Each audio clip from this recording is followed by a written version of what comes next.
Je suis une existence pacifique, un cœur pur et aimé, femme forte.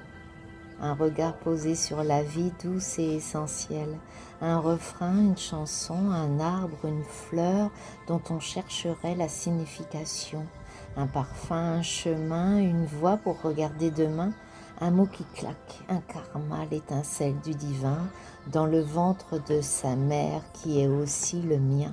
Je m'entends, je m'aperçois, l'existence, j'existe.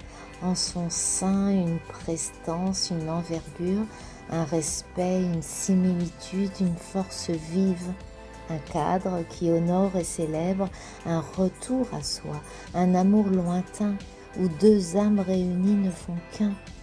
Doit-on se situer au niveau de l'âme ou du corps?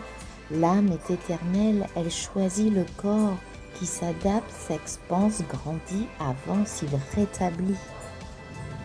Le parcours, l'histoire y rassemble, ressemble l'essence en une seule voix qui célèbre l'imprévu, l'inattendu, le sublime.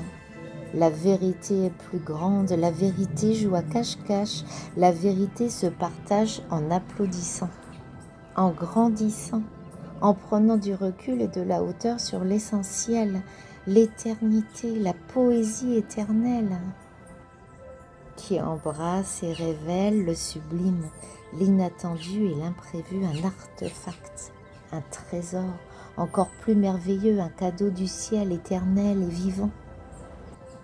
L'impératrice se relève, digne et droite, comme le soleil qui s'élève au lever du jour, qui brille et éclaire, comme au premier jour, Rosemary ou Marie-Rose, le trio est rassemblé, pour l'éternité sous la lumière des projecteurs et du public conquis pour fêter ensemble.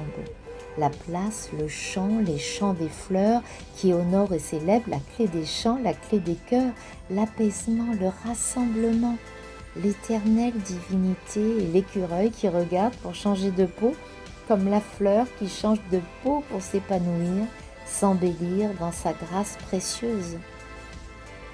Une histoire différente des autres, unique et merveilleuse, un cœur tendre. Une âme heureuse, apaisée, délivrée, qui se retrouve ici et maintenant dans ce corps fleuri, épanoui, dont l'histoire révèle le commencement, l'infiniment grand, la bascule, la boussole, l'émerveillement en toute intimité, en toute exemplarité d'un cœur pur au présent.